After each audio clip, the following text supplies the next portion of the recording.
me llamo Diego Blanco, soy escritor y productor de televisión y me gusta pensar que también investigador cultural, y el mundo de los cuentos me interesa como tema de estudio desde hace muchos años porque yo soy el primer beneficiado en mi propia vida de las historias, de los cuentos y de las narraciones, porque me han ayudado mucho en mi historia, sobre todo en la adolescencia. Yo tuve una adolescencia muy mala. Bueno, las adolescencias nunca son fáciles, pero en mi caso fue especialmente complejo y me encontré en una situación de mucha soledad, de mucha tristeza y de mucha falta de sentido a las cosas que me pasaban a raíz de la muerte de dos amigos míos.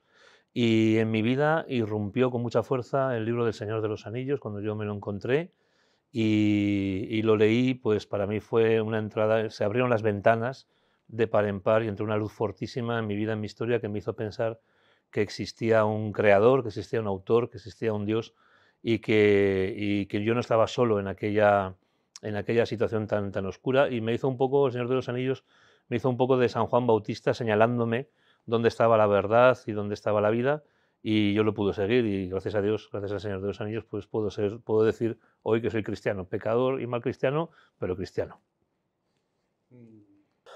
El poder de los cuentos clásicos es enorme porque hunde sus raíces en la más primitiva raíz de la humanidad, ¿no? Que es la narrativa. Nosotros somos seres narrativos, nos comprendemos a nosotros mismos contándonos historias. Las historias para nosotros son muy importantes. Estas historias que nos contamos para explicarnos las cosas más básicas, desde nuestras relaciones humanas hasta por qué pasan las cosas en la naturaleza, han cristalizado desde hace miles de años en la mitología en primer lugar, y como una derivación de esa mitología vienen los cuentos de hadas. Ya lo decía Jacob Grimm en su Deutsche Mythologie, decía que los cuentos de hadas son la expresión más popular de la mitología y por tanto de la forma que el hombre tiene de ver la obra de Dios en su vida, ¿no? Ellos han visto las estaciones, han visto las normas de la naturaleza, han visto tantas cosas y, como te digo, las han plasmado, las han cristalizado en forma de cuento. Entonces, Tolkien, y de ahí yo le debo toda la investigación que yo he podido hacer de los cuentos, se la debo a Tolkien. Tolkien decía una cosa importante, decía que los mitos son verdad. No son mentiras. Esto pasó en una famosa cena que tuvieron Tolkien y C.S. Lewis en el año 1931, en la que salió esta expresión, decía Jack Lewis, decía: no merece la pena seguir hablando de cuentos y de mitos y tal, al fin y al cabo son mentira. Y Tolkien le contestó: no son mentira, son verdad. ¿Qué significa esto? Pues significa una cosa muy profunda, ¿no? Que nosotros entendemos las cosas que nos pasan de una forma narrativa. Comprendemos mejor las cosas que nos pasan de una forma narrativa que de una forma fría o de una forma, ¿cómo te diría yo?, científica, ¿no? Entonces, los cuentos son la capacidad que tenemos de explicar aquello que nos ocurre por dentro. Decía Oscar Wilde que las palabras tienen la capacidad de dar forma a aquello que no tiene forma, pues a nuestras sensaciones, a nuestros anhelos, a nuestras tristezas, a todo. Nosotros, por medio de las palabras, le damos forma a eso. Y nosotros entendemos los destellos que comprendemos de Dios, les damos esa forma por medio de las palabras. Por eso los cuentos, por eso los cuentos son muy importantes, porque cristalizan partes de esa experiencia de Dios que tenemos. Conforme han ido pasando los años y la sociedad se ha ido volviendo cristiana, la fe, por decirlo de alguna manera, se ha ido pasando de padres a hijos por medio de los cuentos. ¿Por qué? Porque es natural. Nadie se puede resistir a un cuento. Por eso también verás que la Biblia está llena de cuentos, está llena de historias, está llena de batallas, está llena de un montón de cosas que ayudan a los niños, sobre todo, a entrar, ¿no? Porque los niños digamos así, no se resisten a una buena historia, no se resisten a un buen cuento, no se resisten a una buena batalla, a una buena pelea, a un buen drama. Estos cuentos contienen en sí verdades muy profundas, que es necesario conocer un poquito, ¿no? Para poder entender en plenitud qué es lo que significan. Y entonces los cuentos clásicos, los cuentos que nosotros nos han llegado por medio de los hermanos Grimm o de Pegó o lo que sea, tienen un contenido religioso explícito. Los cuentos son un eco del Evangelio, Decía Tolkien que la misión más elevada de un cuento de hadas es el final feliz, lo que él llamaba eucatástrofe, ¿no? Y que los cuentos contienen en sí mismo un eco del Evangelio en el mundo real. Esto es así. Esto es una realidad muy profunda. Cuando uno busca esta este eco del Evangelio en los cuentos, sabiendo que existe, es muy fácil encontrarlo. Muy fácil encontrarse en la historia de Blancanieves, la historia de la hija del rey atormentada por envidia, que el ser este envidioso y terrible le ofrece una manzana y que ella cuando come muere. De los ecos con la historia de Eva son, y de la serpiente son tan evidentes, ¿no? que parece mentira que no nos demos cuenta. Esto es un hecho, ¿no? Es un hecho concreto. Y esto lo admiten hasta los ateos. Esto, por ejemplo, cuando tú lees Psicoanálisis de los cuentos de hadas de Bruno Bettelheim, el propio Bettelheim admite que la mayoría de cuentos de tradición occidental son cuentos fundamentalmente religiosos. Lo que pasa es que él dice no lo va a interpretar de forma religiosa, sino que él quiere interpretarlos de forma psicoanalítica. Entonces, es decir, sí, es verdad, son cuentos religiosos, pero yo no los voy a interpretar así. Yo voy a meter mi teoría psicoanalítica y es cuando llega él a esas conclusiones a las que llega, ¿no? Por ejemplo, el cuento de la Cenicienta, que es un cuento que tiene miles de años, absolutamente miles de años, es un cuento que puedes interpretar de muchas maneras, pero que cuando tú entiendes que existe esta clave del Evangelio, tú estás viendo, por ejemplo, ecos muy potentes de la historia de José, que es perseguido por sus hermanos, ¿no? Es la historia de los hermanos crueles de alguien que le hacen sufrir hasta meterlo dentro de un pozo ¿no? y desecharlo, ¿no? y dejarlo absolutamente aparte de sí mismo por pura envidia. Aquí volvemos a encontrarnos con la figura de la princesa. Es una figura que está ahora mismo muy condenada porque la deconstrucción de los cuentos, ¿no? desde los años 80 pues lleva a pensar en que la princesa como tal es un arquetipo femenino, que le hace parecer débil, que le hace parecer dependiente del hombre, pero cuando uno comprende qué significa de verdad una princesa, quién es de verdad esa princesa, quién es la princesa de los cuentos de hadas, es como el ejemplo de Blancanieves, es la hija del rey, o sea, la princesa eres tú y soy yo, la princesa es nuestra alma. Nuestra alma es femenina, pues si no, no tendría ningún sentido, por ejemplo, leer el Cantar de los Cantares, donde un cristiano se identifica plenamente con la amada, sabiendo que el amado es Jesucristo. No tendría ningún sentido las poesías de San Juan de la Cruz, que habla en femenino. ¿Por qué? Porque nuestra alma es femenina. Esta estructura del cuento, de la princesa, del dragón o el ser malvado que sea que lucha contra ella y del príncipe que la rescata, son protoevangelios. En el caso de la Cenicienta, nuestra alma se está viendo sometida a una persecución, a una especie de esclavitud, llámalo como quieras, por sus propias hermanas, como en la historia de José, que le hacen vivir entre ceniza. Le han hecho perder la dignidad de hija del rey para hacerla vivir, caer, digamos así, en el infierno de la ceniza y de la servidumbre. Pero gracias a, en este caso, a la madrina, un personaje muy francés, muy bonito, la fée marraine, el hada madrina, que hace referencia al bautismo, porque los padrinos y las madrinas son personajes que aparecen en nuestra vida gracias al bautismo. Este alma que ha caído en la ceniza, este alma que está, digamos así, viviendo en la oscuridad de la esclavitud, es ayudada por esta realidad. El bautismo, la madrina en este caso, le lleva a conocer al príncipe, ¿no? Le ayuda a conocer al príncipe, y este príncipe es el que la rescata de la situación en la que está. Este esquema del príncipe que rescata a la princesa perseguida, que podemos ver en Blancanieves, que podemos ver en Rapunzel, que podemos ver en La Bella Durmiente, es profundamente cristiano. Simplemente es entender los símbolos tal cual han sido planteados.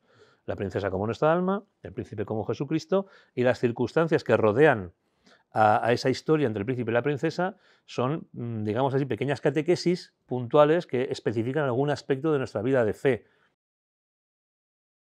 Ya que las habichuelas mágicas es un cuento absolutamente maravilloso de tradición inglesa, ¿no? que recoge Joseph Jacobs, entre otros. Ya que las habichuelas mágicas es una parábola sobre una parábola, porque es un cuento que explica muy bien la parábola, por ejemplo, del tesoro escondido, ¿no? Sabes que la parábola del tesoro escondido, alguien encuentra un tesoro y vende todo lo que tiene por poder coger ese tesoro, ¿no? Dentro del campo. O otras parábolas, ¿no? El de la perla preciosa, etcétera. Bueno, pues ya que las habichuelas mágicas es muy arquetípico porque es esta forma de explicar a los niños la palabra de Dios, de explicar a los niños las verdades de la fe. Cuenta la historia de este Jack que da lo único que tiene en la familia, que es una vaca, vende una vaca por una semilla, que es una locura absoluta. Da todo lo que tiene. Vended vuestros bienes y dadle dinero a los pobres. Vende todo lo que tiene. ¿Por qué? Por una semillita, por un tesoro, por una perla preciosa, que la planta y esa semilla llega hasta el cielo. Sube hasta el cielo. Pero cuando llega al cielo, el cielo está ocupado por un ogro, ¿no? Y entonces él tiene que vencer al ogro. Es interesante también porque aquí se hace presente otro evangelio cuando dice Jesucristo, dice, yo he visto caer a Satanás como un rayo del cielo. Uno se puede preguntar, ¿y qué hacía Satanás en el cielo? ¿Qué pinta Satanás en el cielo? Satanás no tiene que estar en el cielo, tiene que estar en el infierno. ¿Por qué está en el cielo? Lo mismo pasa a Jack. Cuando sube al cielo se encuentra con un ogro. ¿Y qué hace un ogro en el cielo? Tiene que sacar al ogro del cielo, tiene que luchar contra él y cuando lo vence baja del cielo la gallina de los huevos de oro. Es decir, es el 100 por 1 que da el Señor a aquel que le pone en primer lugar, dando todo lo que tiene por conseguir ese tesoro. Bueno, es un ejemplo súper sencillo y súper bonito para explicar estas verdades a los niños y a los que no somos tan niños. Yo creo que por dos razones. Primero, porque Tolkien es un genio y al ser un genio él sabe realizar, eh, creo que fue el New York Times que habló de Tolkien diciendo que era el equivalente creativo a todo un pueblo durante 5.000 años. Realmente Tolkien es una bestia en este sentido y tiene una capacidad de escribir una mitología completa, puntillista, si quieres, en los aspectos que menos te pudieras imaginar. Esa es una capacidad que tiene Tolkien de nombrar, de crear, como te decía, una mitología muy concreta. Y esta mitología eh, es profundamente, se revela profundamente al hombre, porque le toca el corazón. La batalla que está al origen del Señor de los Anillos, en el centro del Señor de los Anillos, es una batalla que toda persona tiene en su corazón. No se trata de una lucha contra el bien, del bien contra el mal, porque realmente sería muy simplista decirlo así. Pero nosotros tenemos esta experiencia, la experiencia de cargar con algo, como una losa muy pesada, en este caso puede ser el anillo, que es el miedo a morir, la tendencia que tenemos a evadirnos de los problemas, el hacernos invisibles a las cosas que no nos gustan, que se parece casi a una adicción, se parece tenemos este problema. ¿Qué nos pasa? ¿Qué nos pasa? Que no entendemos por qué sufrir, no entendemos el sufrimiento, no entendemos las batallas de la vida diaria y cargamos con ellas. Y ahí viene un personaje que es Gandalf que dice, mira, eso que te está pasando con el anillo es un problema muy grave, te tienes que... Eso de volverte invisible de vez en cuando parece una tontería, pero no es una tontería, es una cosa muy grave, porque eso es el arma del enemigo. Lo que está utilizando el enemigo para esclavizarte. Si te lo pones mucho, te esclavizará. Sal corriendo, ponte en camino y tienes que destruirlo. Este es el punto, este viaje del héroe que está inscrito en el corazón del hombre desde hace milenios. Esto es el resumen de toda la mitología, decía Joseph Campbell, un autor importante que escribió Las máscaras del héroe, pero lo han dicho muchos otros, también Vladimir Prop y otros muchos autores. Toda la mitología se puede condensar en unas cuantas etapas, en unos cuantos pasos que son muy similares, tanto para los esquimales como para los africanos, como para los europeos. En el fondo todos tenemos prácticamente las mismas historias mitológicas. ¿Por qué? Porque es la manera en la que Dios se ha revelado al hombre. Entonces el hombre entiende, tiene un anhelo de qué? De tirar ese anillo, de ponerse en camino, tirar ese anillo y comprender qué es lo que le ocurre. La vida son un montón de batallas. El Señor de los Anillos está lleno de batallas, ¿verdad? De oscuridades, de combates y tal. Es una manera de entender la vida, de entender la fe, muy concreta que nos ayuda, porque nosotros nos entendemos cuando no, tenemos la capacidad de quitarnos de en medio. Nosotros tenemos un ego tan grande que no nos vemos bien, no nos comprendemos porque estamos en medio. Cuando nos quitamos de en medio, nos comprendemos. ¿Cómo nos podemos quitar de en medio? Poniendo a otro como protagonista. Entonces, las cosas que le pasan al protagonista nos ayudan a entender las cosas que nos pasan a nosotros. Tolkien es un genio. En mi opinión, y también lo confirma Tolkien en sus cartas, pues El Señor de los Anillos es una obra fundamentalmente religiosa y católica. Entonces, Tolkien expone de una manera absolutamente magistral lo que es el combate de la fe. El combate de la fe. La fe no es una cosa estática que yo de repente no tengo fe y mañana me despierto y tengo una fe estupenda. No, la fe es un camino. A la manera de su mentor, del cardenal Newman, que tuvo que pasar, entiendo, ¿no? Por muchas fases y muchas etapas para pasar del anglicanismo al catolicismo. Tolkien, que bebe de estas fuentes, describe la fe como un camino largo, lleno de peligros, lleno de caídas, que el que cae tiene que volver a levantar, me equivoco, me pongo el anillo, ahora tengo una batalla, ahora me escapo, ahora me traicionan, etc. Esto es de una manera absolutamente concreta, utilizando el filtro de la fantasía, nos explica, pues como si fuera una parábola, ¿no? Como si fuera una parábola, nos explica las realidades más profundas de la fe y por eso ayuda tanto a tanta gente, sean ateos o sean cristianos, les ayuda en lo profundo, porque como dice el Concilio Vaticano II, el misterio pascual está escrito en el corazón de todos los hombres, sean ateos o sean lo que sean. Este misterio pascual está escrito en el corazón de todos los hombres. lo que estamos asistiendo ahora con las historias, con las narraciones, con los cuentos, con las películas, con las series, es la cristalización de un proceso que empezó en los años 80, que se llama la deconstrucción. Esto es un filósofo, hubo muchos, ¿no? Pero hubo un filósofo especialmente importante, Jacques Derrida, que proclamó la deconstrucción de los grandes relatos. Jacques Derrida hablaba que había que deconstruir dos cosas, los grandes relatos y el lenguaje. Por ejemplo, para entender cómo se han deconstruido los grandes relatos, es muy fácil viéndolo a través de cómo se ha deconstruido el lenguaje. ¿Por qué? Porque él decía que el lenguaje era violento. Todos nos hemos encontrado como, por ejemplo, ya no se puede decir aborto, ahora se dice interrupción voluntaria del embarazo, ¿no? Por ejemplo. Pues es una deconstrucción del lenguaje. Pues de la misma manera, él aboga por deconstruir los grandes relatos. ¿Por qué? Porque él opina que son violentos, él opina que están anclados en estructuras antiguas que hacen daño a la gente. Y entonces, ¿qué hace? Coge los grandes relatos, los destripa y nos enseña sus despojos, nos los pone encima de la mesa para decir, ¿veis cómo eran machistas? ¿Veis cómo no tenían la suficiente diversidad racial? ¿Veis cómo, etcétera, etcétera? Pues claro, pues está hablando de relatos de hace siglos, ¿no? Y los analiza con cánones de la actualidad. Entonces, ese proceso que empieza en los años 80, hoy lo tenemos delante de una manera brutal.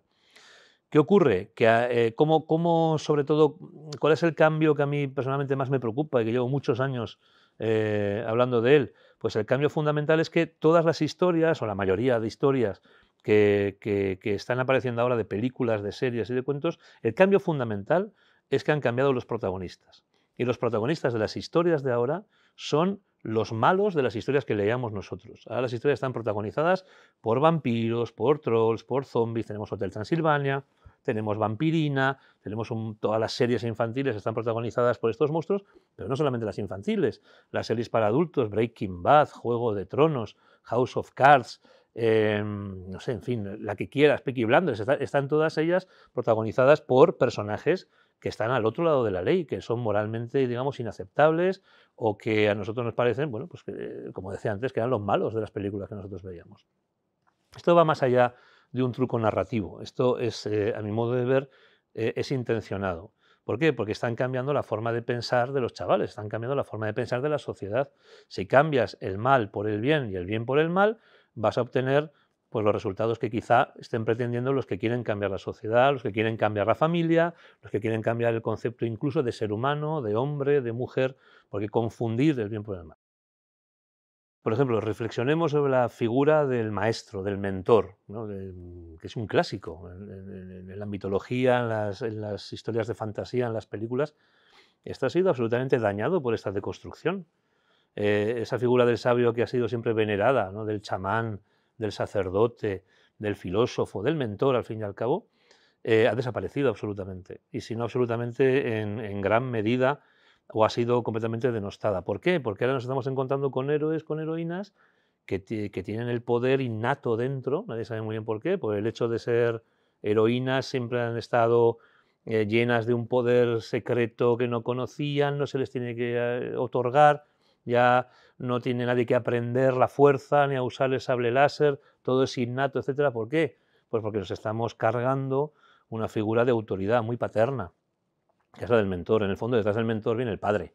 Cuando tú matas al mentor, estás matando a la figura del padre. Y eso es terrible porque en el propio ciclo del héroe, el mentor tiene un papel importantísimo, porque todos los héroes son huérfanos, o la mayoría de héroes son huérfanos. Luke Skywalker es huérfano, Harry Potter es huérfano, Spider-Man es huérfano. Esto tiene una razón de ser muy profunda, porque está explicitando una realidad nuestra, que es nuestra propia orfandad, que en cierto modo todos somos huérfanos, porque más tarde o más temprano, cuando nos hacemos mayores, cuando somos niños no, llegamos a la adolescencia, pues hay una separación de los padres, y en esta separación de los padres, que es lógica y natural, es cuando aparece la figura del mentor. ¿Quién es? Alguien diferente al padre que te enseña cuál es tu misión y que te conduce a reconocer y a amar a tus padres. Aquí tenemos lo que se llamaba en la tragedia griega la anagnórisis, ¿no? La anagnórisis era cuando el héroe comprendía o se enteraba o aprendía algún aspecto sobre su familia o quién era su familia o quién era el mismo. Este es el ejemplo de Luke Skywalker cuando dice, yo soy tu padre. Y dice, ostras, esta es la anagnórisis. A eso le conduce el mentor, a reconocer quién es tu padre e incluso a reconciliarte con él. Cuando desaparece la figura del mentor, en el fondo te estás cargando incluso la posibilidad de reconciliación con tu propia familia. Si seguimos hablando de Star Wars, cuando Star Wars era Star Wars, y no estas últimas que ya están completamente deconstruidas, y que están echadas a perder. Cuando Star Wars era Star Wars decía, pues hombre, la figura del mentor conducía a Luke ¿a quién? A conocer y perdonar a su padre. Era una cosa muy seria, el mentor siempre te lleva a eso. Es como Rafiki en El Rey León. Rafiki lleva a Simba ¿a qué? A aceptar quién es, a aceptar que es el hijo del rey, a aceptar que tiene una responsabilidad, a hablar de nuevo con su padre. Entonces, el hecho de cargarse estas figuras de autoridad, estos sabios, estos sacerdotes, estos chamanes, en el fondo lo que esconde es un deseo de cargarte la figura del padre. Los jóvenes, en toda esta cultura pop de fantasía, de series, etcétera, debería suponerles para ellos unas gafas con las cuales comprender la realidad. Y además de eso, debería suponer un consuelo para las tristezas de este mundo, ¿no? El propio Tolkien también decía que la obligación de un prisionero es escaparse. Y si no puede escaparse, al menos tiene todo el derecho del mundo a imaginar cómo sería la vida fuera de los muros de la prisión, cómo sería la vida normal, etcétera, ¿no? Es en este sentido que la fantasía otorga esta capacidad, otorga la capacidad de salir de situaciones que a nosotros se nos pueden hacer muy incómodas. No es un mero escapismo sin sentido, todo lo contrario, es una forma forma privilegiada de esperanza. Ahora la esperanza ha sido sustituida por conceptos como la resiliencia. Yo te diría, esta resiliencia así exagerada y brutal y que tanto se lleva ahora, es la forma de esperanza de los que viven como si Dios no existiese. Los que vivimos como si Dios existiese no tenemos resiliencia, tenemos esperanza. La forma privilegiada de esperanza es la fantasía. ¿Por qué? Porque te está planteando no mundos imaginarios inalcanzables, sino la propia proyección de tu mundo en un lugar mejor, digamos, donde las esperanzas se cumplen. Por eso es importante que detrás de la batalla venga un final feliz, que las cosas se vea que tienen sentido, ¿no? No como los finales actuales de todas las series y tal, son todos finales tristes, son todos finales horribles, porque nos están promulgando que el único final creíble es el final amargo o dramático. ¿Por qué? Porque entienden que el final feliz no existe. Y eso es terrible, porque si no crees que existe el final feliz, ¿para qué vives? Pues yo lo que buscaba al escribir El fuego secreto fundamentalmente era intentar revertir un poco esta situación de los malos como buenos y que los buenos estaban ahí muy diluidos. Yo quería volver un poco al primer esquema, el esquema clásico de una novela de aventuras donde los malos son malos y los buenos hacen lo que pueden. Por eso mis personajes están todos un poco heridos, porque ser bueno... Y unas cosas que te dicen siempre es que los buenos son muy pesados, porque los buenos son como inmaculados y son muy aburridos. No, eso no es verdad. Los buenos generalmente son muy imperfectos, o pueden llegar a ser muy imperfectos. Mis personajes son imperfectos. Un chico sufre porque le hacen bullying, el otro sufre porque es hipocondriaco, etcétera. Aquí lo tenemos, ¿no? Los buenos son buenos, ¿por qué? Porque luchan contra los malos. Eso es lo que les hace buenos.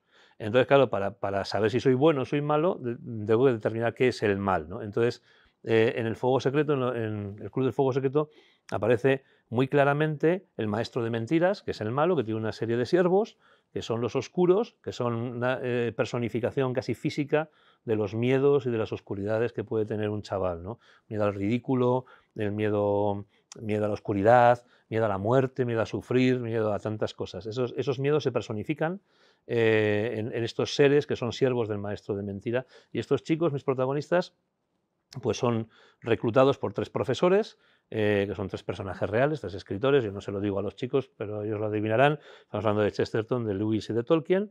Estos 3 personajes reclutan a los chicos del Fuego Secreto, que como digo son chavales muy heridos, para que devuelvan el fuego secreto al mundo, a la humanidad, que se está viendo pues, afectada pues, cada vez más por estas mentiras del maestro de mentiras.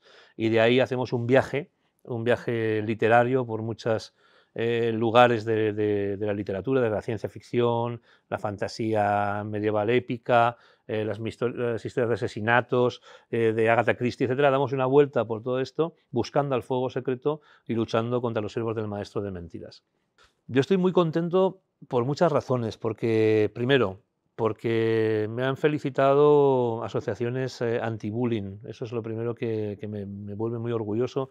Uno de mis personajes sufre bullying, David, y hay muchas asociaciones que luchan contra esto, que me han felicitado y que recomiendan mis libros. También estoy muy contento porque hay muchos chavales con discapacidad que aprecian muchísimo mis libros y que los leen.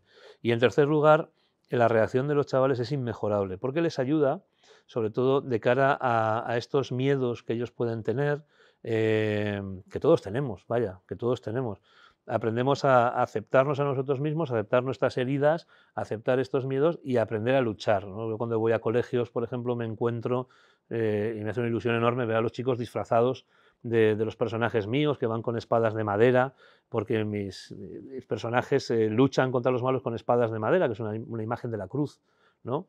Mi propia cruz, con mi propia espada de madera, es con la que yo puedo vencer a esos enemigos que me planteo en el día a día. Entonces, las reacciones de los chavales a mí me emocionan muchísimo, porque recibo muchísimos emails, muchísimos dibujos, muchísimos comentarios de chicos que me están muy agradecidos porque dicen que estos libros les ayudan, que no saben muy bien por qué, pero que les ayudan. Y es una forma de devolver, si puedo, de alguna manera, esa experiencia que tuve yo siendo un chaval y cuando un libro entró en mi realidad y me ayudó tanto, pues podérsela devolver a tantos chavales que ahora lo están pasando muy mal. Si quisieran, si quisieran convertir El Fuego Secreto en película, en Hollywood, en Netflix o tal, eh, o me dejan a mí tener absoluto control sobre ello, o yo creo que no vendería los derechos, porque yo no sé en qué lo podrían convertir, ¿no? Sería algo terrible, perdón, pensar que puedan convertir algo como El Fuego Secreto en otro tipo de manifestación woke de estas que estamos viendo. No, no podría. O me dejan a mí el control absoluto o no lo vendo.